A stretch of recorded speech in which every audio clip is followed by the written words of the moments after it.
Views, thoughts, and opinions expressed in this episode are that of the guest and host and do not necessarily reflect the values of sponsors or other associated organizations.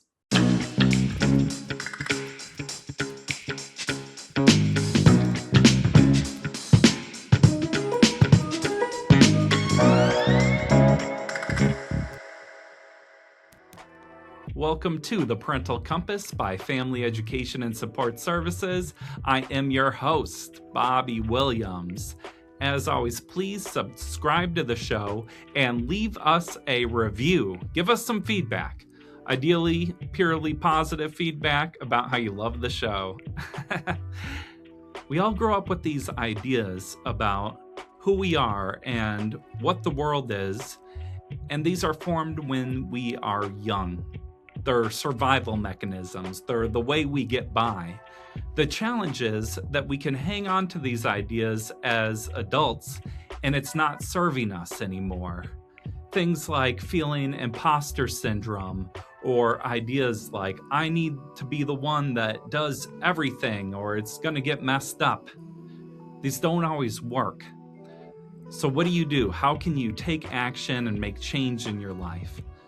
Well, here to speak with us about it is life and leadership coach Logan Reed.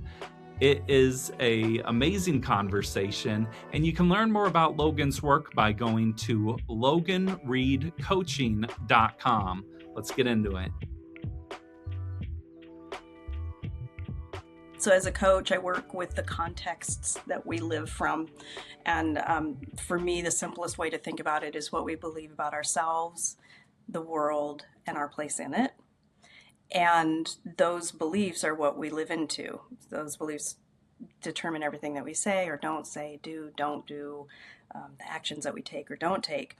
And for most of us, until you do this kind of work or have this kind of conversation that we're having now, we're living from the beliefs that we were gifted as little ones from our family of origin, our geographic region, our religion, our socioeconomic, our education, all of the things that go into our family of origin and extended family create what the world is, because it is when you're a little one. You have no power. You have not much of a voice. You can't get in the car and drive away if you don't like what's going on.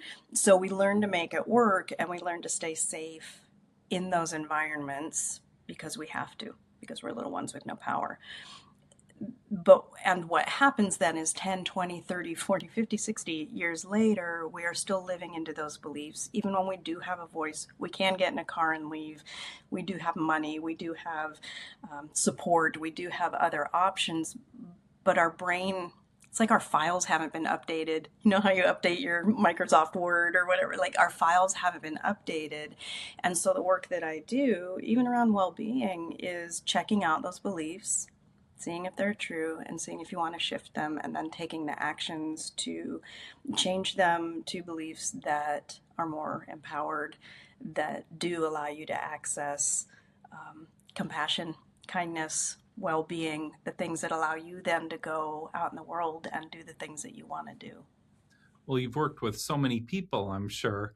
And Yeah. what are beliefs that come up? I know everyone's different, but beliefs that maybe once served you as a kid but don't work now. Oh. And then how do you even begin that shifting process? Yeah, wow. That is a meaty question. Okay, I'll use myself as an example. So I grew up in single parent. My mother was an alcoholic and suffered from depression. PhD mathematician, brilliant woman, and she took us out of our home, our family of origin, when I was 4.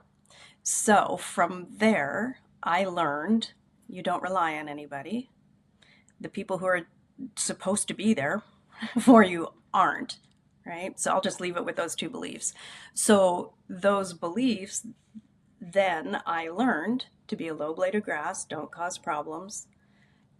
I was away from my house a lot as a teenager, and like, go away, be by yourself. It's safer, it's easier, it's smarter. And it's also very isolating. And you're not tapping into support, you're not tapping into the love that's around you. So those beliefs, while brilliant when I was 4, maybe into teenage years, and took care of me and kept me safe in my environment, when I got out of that environment, it didn't work well, right? Like, so therefore I transfer that over into my career, and I'm the only one who can do it. I'm the one who has to be there the longest, in first and out last. I do it on your own. Don't rely on my team. When I was leading teams, like, it really interfered with my ability to lead well and to also have that balance, or that wobble board, find those moments of peace within myself, because I always had to be doing something to be safe and okay and not rely on anybody. Does that answer your question? It totally does. And I think often we have these beliefs and aren't even looking at them and realizing them. So Yeah. then what do you do to take a step back? And it's like you're trying to think, what do I think? And then how do you shift that? That seems like, even if you intellectually know, like, okay, this is the problem I have, how do you start to take action and do things different? Yeah, yeah. So from my chair and from the profession I do, this is the beauty of coaching. Because you're in a conversation, a co-creative conversation with somebody who is way outside of your belief system, who is way outside of your lived experience, and they can reflect what they're hearing. So I still work with a coach, and she will hear. Like, it sounds normal to me because it was normal, right? Like, and I love what you said. There's no thought to it. It's not as though we're choosing to live into these beliefs. They were truth when we were younger in that environment. They were the smart move. They just aren't now. And we haven't had the opportunity, maybe even to understand, oh, I think I can't rely on anybody. And I know exactly where it came from. But I think what you're asking about, and the most salient point, is how do we start deconstructing those beliefs? And when you're working with a coach, whether it's in a group or one-on-one, you're shining a light on those beliefs as they're reflected back to you. It's a mirror. It's a mirror of those beliefs. And oftentimes, as we're saying them out loud, perhaps for the first time, sometimes we can hear the faulty logic, or we can hear the fear, we can hear the devaluing of ourselves. Whereas I would say it's a dangerous place up here. When I'm in my head, it all makes sense and I'm right. It all makes sense and I'm right. There's no off ramp.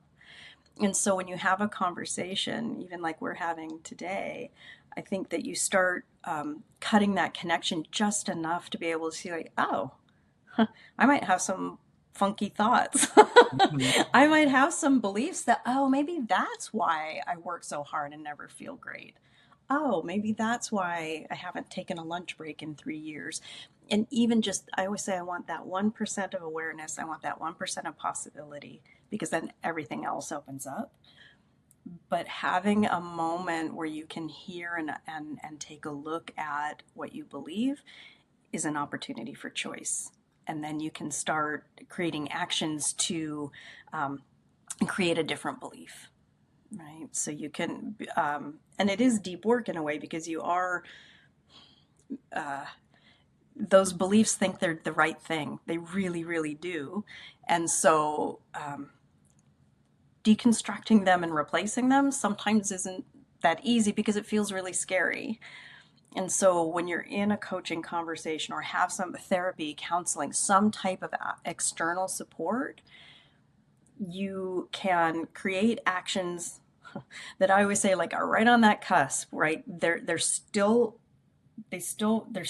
but they're okay. I call it exciter-fied, right? You're terrified and excited. Like, you see a reason to try that different action, to say no. Well, like, one of the easiest ones or hardest ones, depending on how you look at it, is saying no, starting to say no. When you have support and somebody validating that it's okay to say no, which nobody has before, because everybody loves it that you say yes, that you can take on a practice of saying no in a very safe way that still bumps up against those beliefs. And the way that I look at it is when we take actions that are not what we would normally do, and our brain sees that we're okay.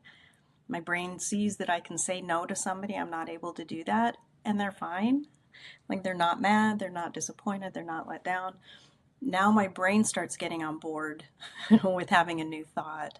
And every time we practice something new, we start creating new neural pathways in our brain that start eventually, with practice and repetition, replacing those old neural pathways, those old tapes of the beliefs that we had before. It's definitely a process. Like it's definitely a process. Yeah, it's like your brain is learning through doing, Yeah. and it's work, and just trying to get out of that perspective of I have to do it. Sometimes you do get pushback though, or people are used to you being Mm-hmm. a certain way. And Yeah. so not everything's always perfect when you start shifting too. So how do you balance Yeah.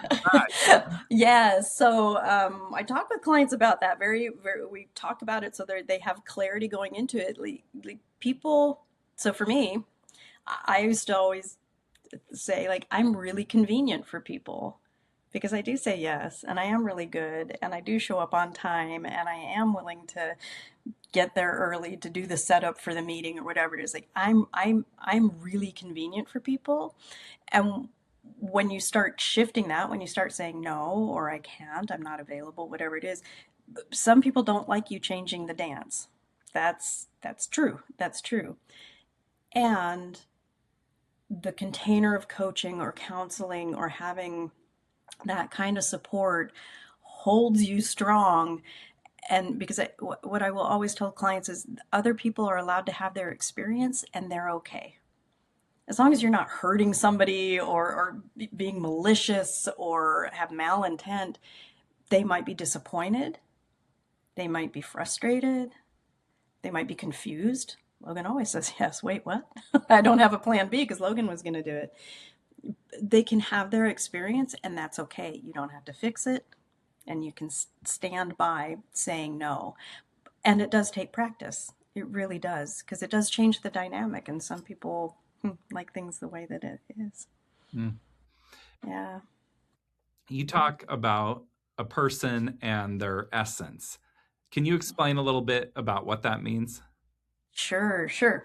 This is from my coach training, and I work with two fundamental concepts, one being essence and one is survival mechanisms. And survival mechanisms are what we have talked about already, those beliefs, those mechanisms that are designed to keep you safe, to keep you in surviving in circumstances that you learned when you were little. So that's your survival mechanisms. The shift overall with people I work with or groups or whomever is shifting them into living more from their essence. And so your essence, let's look at you. Like your essence is your highest and best expressed in the world by just being. By just being. And I have a process that I work with clients where we create 5 essence words for them that encapsulate all of their highest characteristics and who they are in the world. So, for example, mine are leader, joy, humanity, presence, love. And that's generally where I start this work with people is creating their essence word so they have a language and an understanding of how amazing they are, how powerful they are, how courageous they are, how smart they are, in a way that they can relate to. And then you start incorporating those characteristics and qualities more and more into your life, whether it's well-being or your work as a leader, your communications. You change one thing, you've changed everything. That's my belief. So the irony being for high performers, again, whether it's parents or CEOs or whomever, is that we are taught that that essence, that highest and best self, is related to what you do. How much do you volunteer? What kind of parent are you? How many days have you gone without taking a sick day at work? How many projects are you on? Like we associate with that, and your essence has absolutely nothing to do with what you're doing in the world. It's your being, capital B, being. It's who you are when you show up. So, for example, those 5 words that I just shared with you that are my essence words, that's my job today. Is to show up and be that with you, and be in communication, um, and just hold that space, because that is where my intelligence is, my insight, my power, all of the things that are going to make this conversation impactful for you and for anybody who listens, hopefully, is coming from my essence. And if I start going into those survival mechanisms and start thinking, oh, I need to sound like a coach, I need to impress Bobby and sound really smart, like now I'm thinking, now it's about what I'm doing rather than showing up for my essence. So it really is about coming back. I always say I remind people of who they truly are. I remind people of who they truly are. Thinking as a business person again, it seems like the essence is like your mission statement, and Mm-hmm. when you're thinking about what to do, it's like, does this match the mission statement? And I just see that parallel there. Yeah, yeah, yeah. I love it. And the shift oftentimes is that it has nothing to do also with how you were trained, which is what your survival mechanisms are. Mm. So it can be a journey or a process to come back to what is really true for Bobby. Like, what is your mission statement outside of what anybody else thinks, says, advice, what you learned as a kid, whatever, like what is true for you. And then I love that, like matching up the actions, the tactical to that mission statement, that essence. I always say that our work, whatever it is, in the home, outside of the home, is our essence made manifest. The challenge is when things get overwhelming. You can be built up in this idea of your essence, but when things get stressful, it's so easy to fall back on the survival mechanisms. Mm-hmm. Mm-hmm. Yes, it is. It is. Yeah. And again, having that, so I have my essence words posted right there, and then I have my survival mechanisms posted right there, because I call them reminders without effort. Print and post. If you're, whatever you're living into or practicing, or a mantra, print and post it, because we're not reliable to remember it. So having it up, you can see it all the time, because you're absolutely right. When we get stressed, or when we get tired or hungry or overwhelmed, we revert, oh my goodness, right back to, myself included, like it's our amygdala, right? Like it's our lower self who just wants to get it done and be okay and be done, right? Can we just get this over with? Can I just do what I have to do? And it is, oh, I would say, a lifelong practice. Our survival mechanisms never go away. They never go away. They truly think they're doing the right thing. It's recognizing them and choosing. I say coaching is about choosing. I love this idea of writing it down, printing it out, and then just being able to look at it so you're not just relying on yourself and your emotional state here. Right? Mhm. Yes. Yeah. It's one of the easiest tips I would give anybody: print and post. Because yeah, reminder without effort. We're not going to think of it. We're not going to be reminded. Or if I'm in a bad mood and I look up and see my essence, like, ugh, no. But it's like, oh yeah, there's my survival. I get what's going on. Okay. And it might not change anything, but at least I have the awareness. Yeah. Print and post. I am such a fan. I hope this conversation can encourage people to get into therapy too. Like, therapy is so convenient right now. It's like you can do therapy on Zoom and you don't Yeah. have to get up and go somewhere and take your whole day, like take an hour, and Yeah. just having that outside perspective. Is there anything that a listener might just be able to do today before they start therapy, or just any Mhm. kind of internal work? Like, what's just a little tidbit or piece of advice or action Mm. item you could leave the audience with? It's a common one, but it is truly, for me and the people I work with, one of the most powerful tools is deep breathing. I often use box breath, where you breathe in for 4, hold it for 4, breathe out for 4, pause for 4, and repeat. That because what we're doing in that moment is we're calming our nervous system, we're calming our amygdala, whether we're overwhelmed or frustrated or angry. It's one of the quickest, easiest, kindest interventions that we can do for ourselves to bring us back to our essence. That's my go-to. That's my easiest, yeah, no-brainer one, but it is incredibly powerful. That's something that actually works too. I think sometimes you can hear that and be like, oh, that doesn't do anything. But if you do just take the deep breaths, it does make a Yeah, difference. yeah, yeah. It changes your nervous system, and I'm pay grades above me with the science of it all. But it actually is calming, and what we're doing also is controlling or working with some of the chemicals that go in, right, like cortisol and adrenaline and all the things that get going in our body and start helping our body process those out so that we can come back to our essence, come back to our wisest, kindest mind. Yeah. Thank you so much for being here with me today, Logan Reed. Oh, it is my pleasure, Bobby Williams. Thank you. Thank you so much, Logan Reed, LoganReedCoaching.com. This has been the Parental Compass by Family Education and Support Services. I'm Bobby Williams. We will see you next episode. Peace.